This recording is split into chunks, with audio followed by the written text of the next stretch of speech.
All right, we're here at the Focus, and we have director Phyllis Ellis, who has a documentary at Hot Docs, which is, well, it's opening night tonight, and it's running in Toronto this whole weekend and next week, of course. And her documentary is called Toxic Beauty. Hmm. But before we get into the actual film itself, um, let's discuss and how you submitted the film to Hot Docs and the story of how they called you up and or emailed you and said, yeah, this film is going to be in the Hot Docs program. Well, that's basically how it happened. You finish a film on time. You know when the deadline is, and you submit it. They usually have three different deadlines, and so we submitted the film. White Pine Pictures is the executive producing company, and not long thereafter, and within enough time for them to have seen it, they got in touch and said that we were accepted to the festival, and then not too long after found out that we were one of the big idea films, which was pretty extraordinary, and it was amazing for all the team, like everybody that was involved. Um, so speaking to that, when it's like that sort of a big idea, does that mean is it more work for the team, or is it rather something else? Well, I think we all think our films are pretty big ideas. No, I think it finishes the same way. It just gives the film particular profile. Was telling you earlier, we were at the press conference for Hot Docs, and it's such an honor to be included in the festival and among all these amazing filmmakers and great films. And then they announced the five big ideas, and it was Ai Weiwei, and we were all going to go, how do you fit in with Ai Weiwei? and my friend Martha Kehoe's film, the Gordon Lightfoot film, and there's so many fantastic films at the festival, and it's amazing that hometown, so friends and family, and everybody that supported the film can come. So it's very special. So let's take a look at your trailer, Okay. And Jeff's gonna pull that up Okay. for us.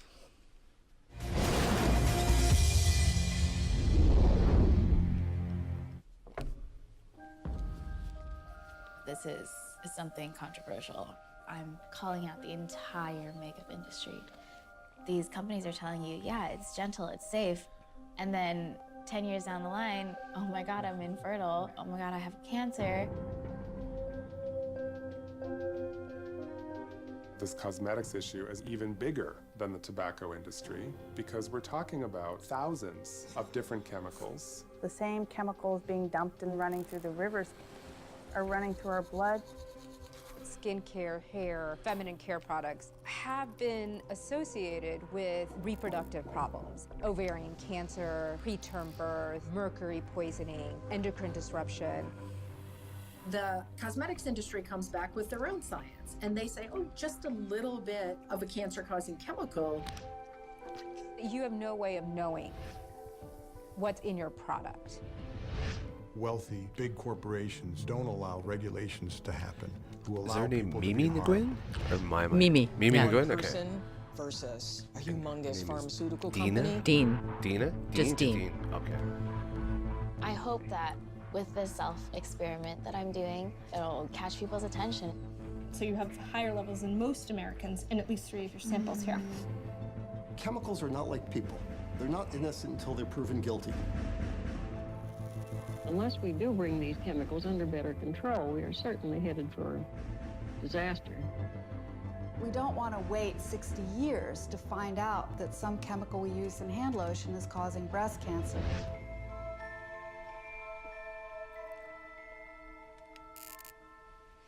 I'm excited for you. Yeah, I think I should take my lipstick off. I don't know. Yeah, no, it's amazing, and it was a really it wasn't an easy film to make, and we had some incredible people, really talented people working on it, and incredible champions in the film. So it's pretty nice to end it or start the life of the film after we finish it with Right. with a world premiere at Hot Docs. It's fantastic. So, what came first, the actual issue, or was it actually somebody, the actual, was it a subject such as like Mimi or Dean, who are in the film and who have ovarian cancer, or like experience in ovarian cancers? With Dean, yeah. Well, I mean, Dean had ovarian cancer and took on one of the biggest pharmaceutical companies in the world, kind of alone, with the support of Alan Smith, her lawyer, and Dr. Kramer. So that was all happening before we even conceived the film. And so White Pine had this really a great show in development with a young woman by the name of Sarah J. And Peter Raymond, who's the executive producer of the film. They were trying to figure out if there was a feature, if there was a possibility for a feature. And so he asked me to take a look at the subject matter, and I looked at it, and I started to do research with a really great friend of mine and an extraordinary researcher, Karen Doherty.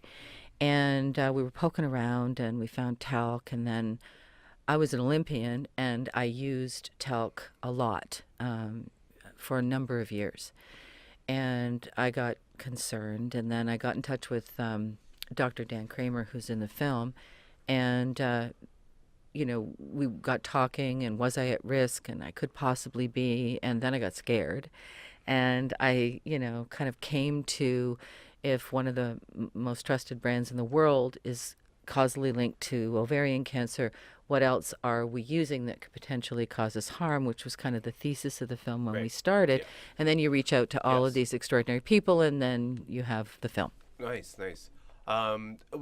Was Dr. Kramer difficult to get an interview with, or to share his knowledge of what, his past experiments and such? No, no, he wasn't difficult. He is brilliant and busy. But he was really accessible, very interested in a conversation. And it always takes a while, a film, a documentary, who is this person? It takes a while.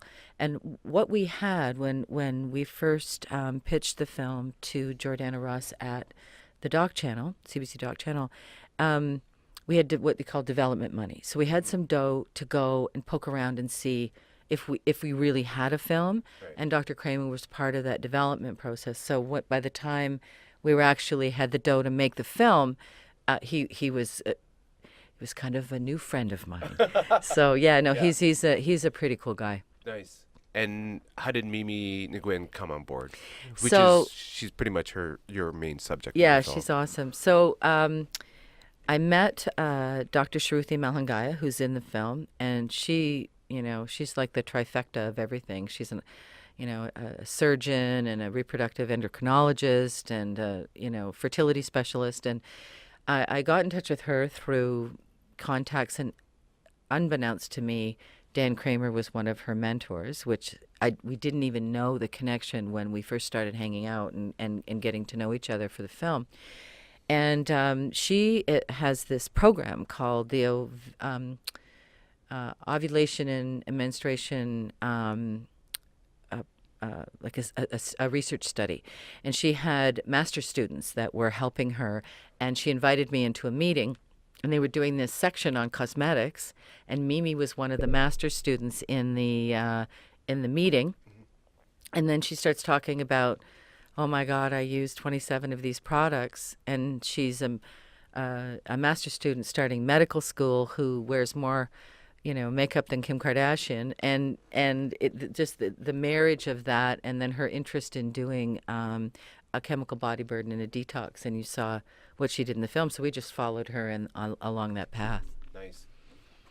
What were some of the challenging aspects of doing this film? Was it the actual sequencing of the film, and who to fit in and where? Yeah, there were so many amazing, brilliant scientists and doctors and champions of this that actually I couldn't fit into the film, not because they weren't extraordinary. It was just, you have to at some point be fairly judicious. Yeah, that was one thing. But we had James Yates who edited this cut of the film. He He's a bit of a maestro, so we worked together on the narrative. But we knew that we have Mel Linka, who's the woman that passes away toward the end of the film.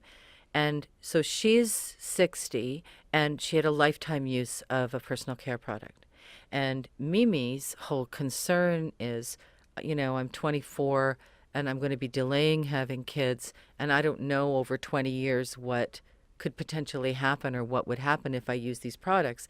And so you have a woman that used a lifetime use that ended, and her life ended by ovarian cancer linked to her use of talc, and then Mimi starting off at the beginning of her career. So we knew we had those two lines. And the other, I think the most difficult was there are so many other stories. Right.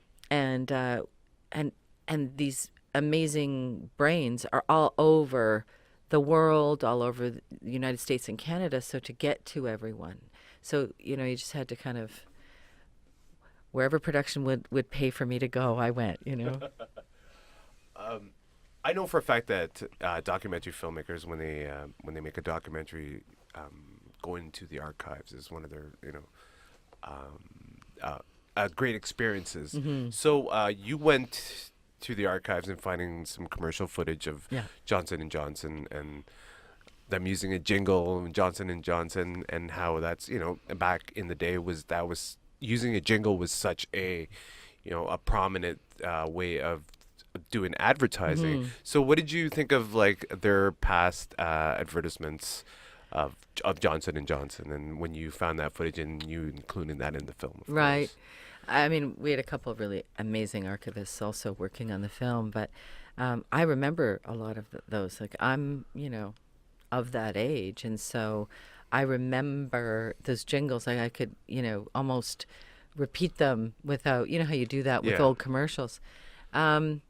It's also, they're so sexist, and they're objectifying women, and the inference about scent discrimination, and how you're not going to get a good job if you don't smell right, or you'll have a better life, or you'll meet the right man, or all of those sort of advertising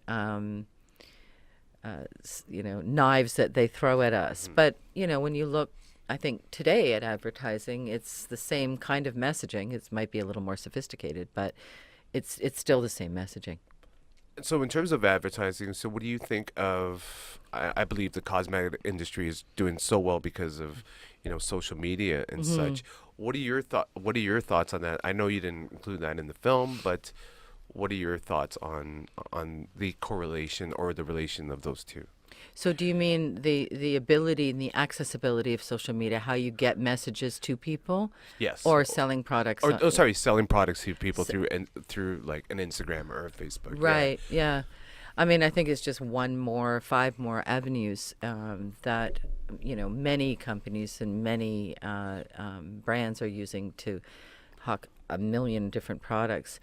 I think because the younger people and obviously people my own age too, that's how we're getting our information. And when that's how we're getting our information, it's coming up more regularly than, say, turning a page in a fashion magazine, although fashion magazines are still popular, but now it's just so accessible. Mm-hmm. I do know that they say purchasing, I think it was Julie Gelfand and Rick Smith, a couple of the people in our film, were talking about, the internet is like the Wild West. Like, if you think things aren't regulated, what you're buying in a major department store or a drugstore, if they're not regulated or those regulations are not being implemented, you and I right now could make a product. We could put whatever we wanted in it, package it really nicely, and put it on the internet right now, and people would purchase it. So and there's no way of regulating what's what is in those products. So is that do you feel that's a form of capitalism then? The whole internet thing? No, not sorry. Yes, the whole internet thing, and then plus, alongside with the fact that the cosmetic industry is a form of capitalism. Yeah, I mean, there's at the end of the film, there's this congresswoman, and she says corporate greed is a cause of cancer. And I think, to isolate a particular industry. I mean, the cosmetic and personal care industry is massive. I mean, I think Janet Noodleman says in the film, $84 billion industry. It's huge, and it's discretionary. I mean, we don't really need, other than possibly soap and something. We don't need a lot of those products. They're discretionary, and we use them because we're told we should. We're not young enough. We're not tall enough. Our skin isn't soft enough, we don't smell good enough, and all of those things to enhance our lives. I mean, I think, if we look at capitalism as a whole, I think industry is a big representation of it. I'll tell you a little story. I used to work at a media place. I'm not going to say the name, of course. Right. So I used to do inside sales.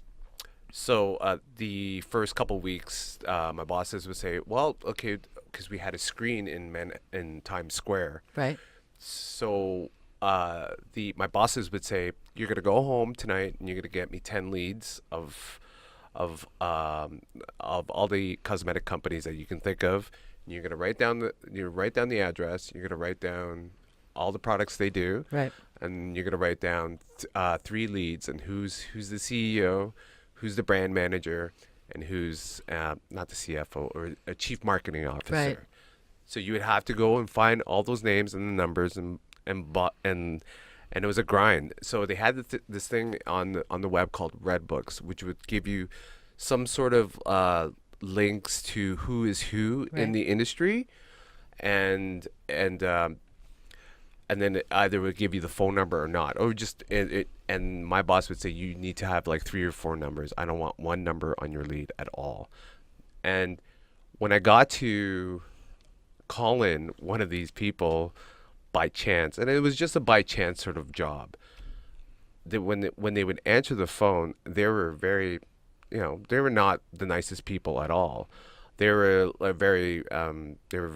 they seemed very miserable, and they didn't care who was trying to phone them.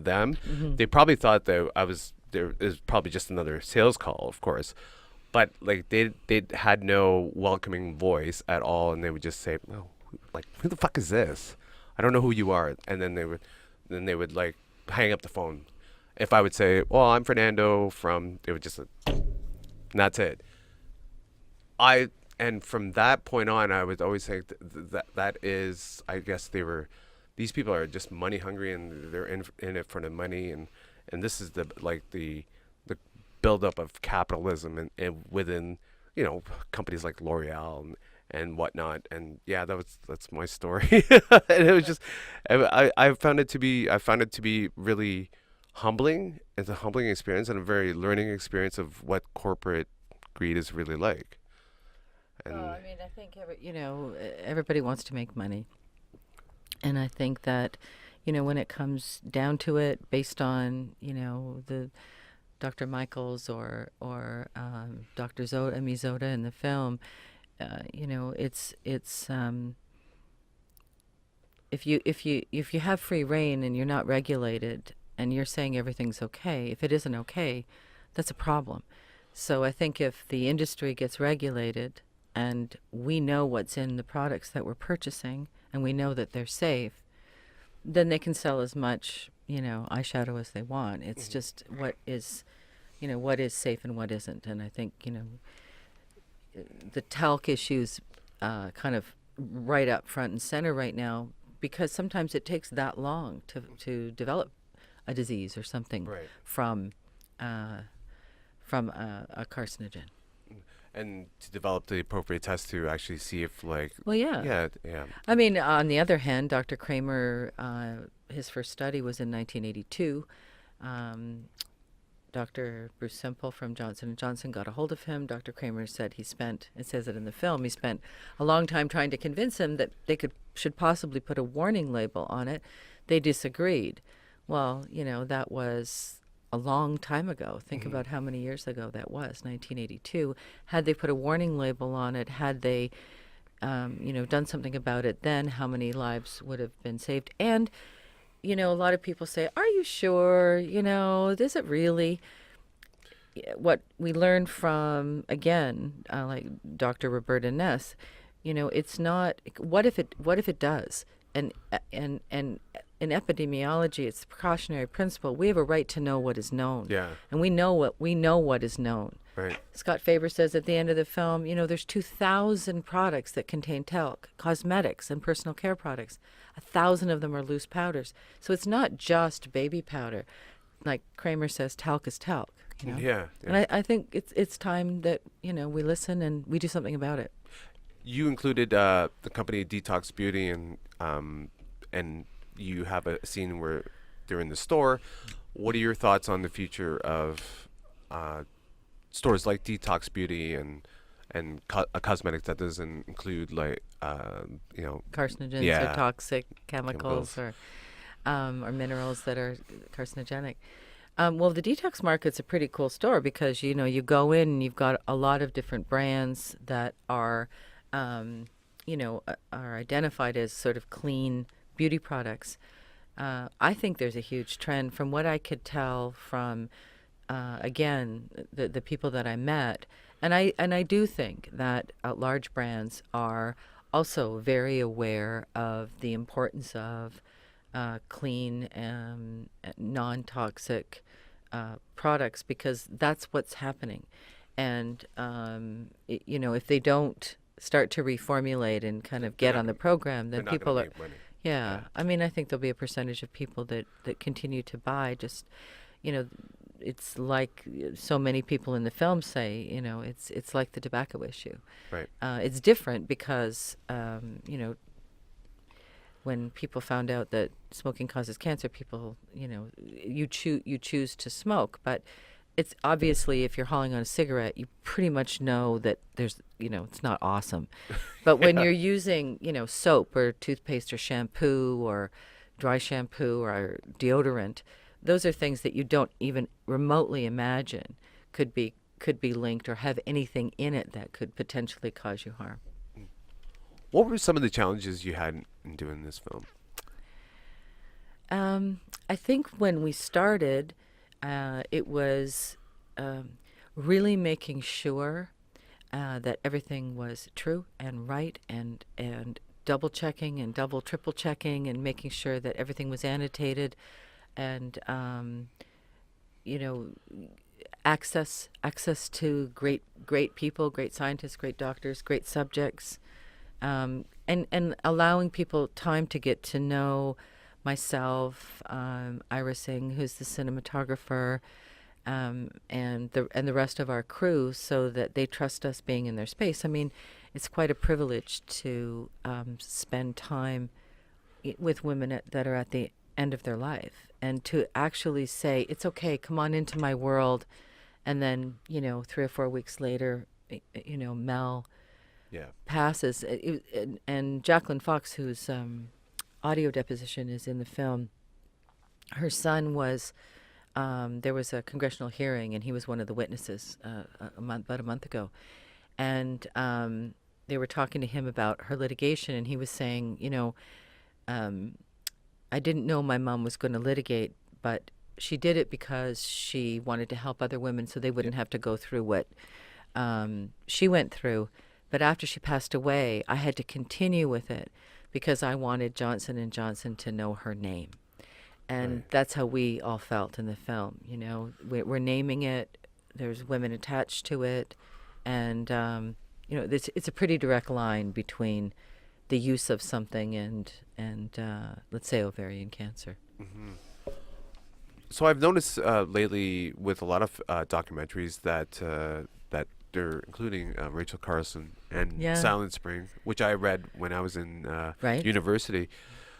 Do you know as to why people, or not people, but just filmmakers in general, or that they're starting to pay attention to what she has said back in the 1960s, which is, I don't know, to me it's kind of odd, but maybe you can shed light to me why it shouldn't be odd.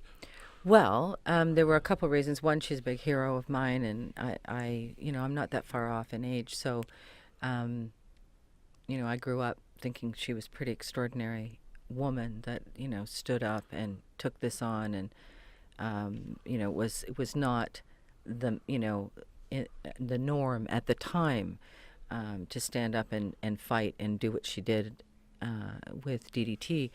But also Silent Spring was the institute in Boston where we had a great opportunity to speak with the senior scientist, Dr. Julie Brody, and then Robin Dodson, and then their Detox Me program, which they've initiated in the United States, and that's where Mimi went to actually do her detox. So my interest in what Rachel Carson said, we don't know when we're exposed to these chemicals over a number of years. We don't know what's going to happen to our children. And that's the same premise with any toxic chemicals or carcinogens or toxicants that we're exposed to. So it just seems so relevant to me as a woman filmmaker, speaking with women. And she's just a bit of a hero of mine. But I did notice there were a couple of other films that were, where she was included. And because I saw that at the press conference, I thought, wow, that's fantastic. Yeah. I think it's great, and I think this is a great time for her to establish what she has said. And I think a lot of people are actually paying attention, which is a good thing. When I was reading what she was saying in Silent Spring, I don't think it resonated with a lot of people at that time, but now it's starting to resonate, which is a good thing. I think it's finally, she's finally done her work, so to speak. Well, and also what impact did DDT have on the environment? Yeah. How did DDT connect to, say, climate change? And and I remember Dr. Michaels and I were talking about that, and he was saying, we were talking about Rachel Carson, and he was saying, remember when you move forward in this film, like when you move forward, there aren't always two sides to every story. The media is always trying to, and he cited climate change, and he said, in the 70s and early 80s, there were two sides. Is it a hoax, or is climate change real? Well, if we hadn't had that debate for as many years as we did, maybe the polar ice caps wouldn't be falling apart. Yeah. So he just strongly advised that, when you question real science and science over time and, case-controlled studies, when you challenge it or when you question it, it sort of degrades all science. And I think that's what happened to, even though Rachel Carson made such a huge impact, and especially with breast cancer too, because she was, diagnosed with breast cancer while she was, sort of at the end there. For me, she's a hero, and her words emulated and resonated with me as far as the chemicals and the products that we're using. So do you see the cosmetic industry as like pesticide, sort of along those lines? Because, well, I think it's a great question, and Dr. Rick Smith says in the film, we spend a lot of time with this exterior pollution crisis, and that's really important, but we're not really looking at the second pollution crisis, which is happening inside of us. So in that way, when we're spraying something on a bush to kill beetles or whatever it is, when we're spraying something on ourselves, what are the potential dangers that are associated with that? And like Rachel Carson says, we simply don't know. and in some cases we do know, and I think that's what, the film is sort of an overview of that. Talk a little bit about White Pine Productions, and I actually interviewed Peter Raymond at the Hot Docs press conference. He's also the producer of this film as well. Am I correct? Yes, yeah. He executive produced the film, and the company produced the film. Barry Cohen is an independent producer and a filmmaker, and she was the producer on the film. Steve Panizia and Andrew Munger, supervising producer, and they make all kinds of different television and features. Peter's great love, of course, is documentary filmmaking, and has been sort of Peter, kind of a grandfather of doc films in Canada. He also executive produced another film at the festival called Corporate Coup d'etat, which I think is its North American premiere. I think is on Monday night. We're Sunday night, and they're Monday night. So I think I think White Pine. This is their 40th birthday. Nice. This year, so I think it's a nice birthday present for Peter to have 2 films at Hometown Festival. That's one of the sort of the toniest documentary festivals in the world. So it's pretty great.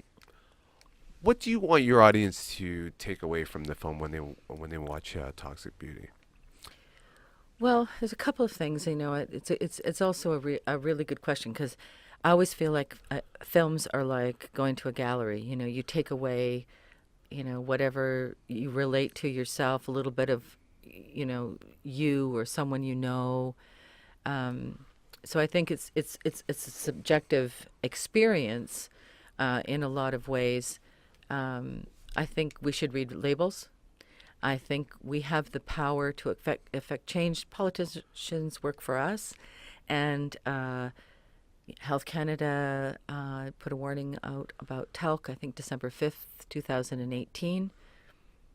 Talc is banned from cosmetics and personal care in the EU. I think we should ban talc in Canada.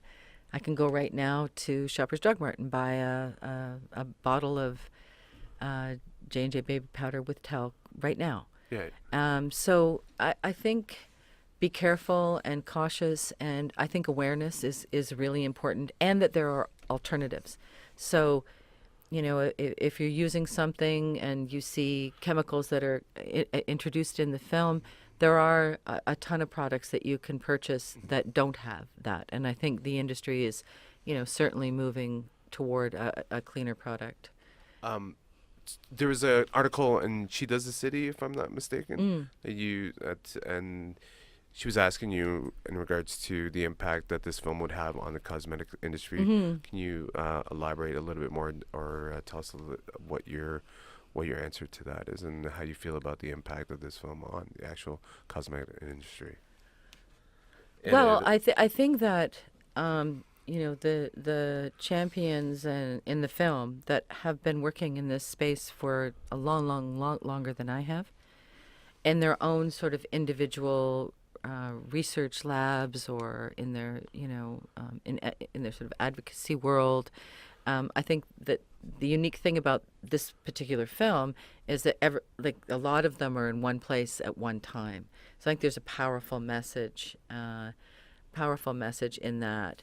I think that I don't think that the cosmetic industry, this is new information. I think this is something that they've been trying to figure out. I think it costs a lot of money to reformulate products. Their products, yeah. And I think that they're all trying to figure out, okay, we have to make a change. So I think that it's all these amazing people in one place. There's victims and survivors and women who have lost their lives. There's, a young woman that's sort of taking us on a journey and an immediate response to the use of products. So I think it's part of a big conversation that's been happening for a long time, and sometimes things are just hit at the right time. Right. I think this conversation is just kind of hitting at the right time. Right. And I think that will hit at the right time. And Phyllis Ellis, thank you so much for being on our podcast, and good luck with your film at Hot Docs. Well, thank you for having me. Thank you. Okay.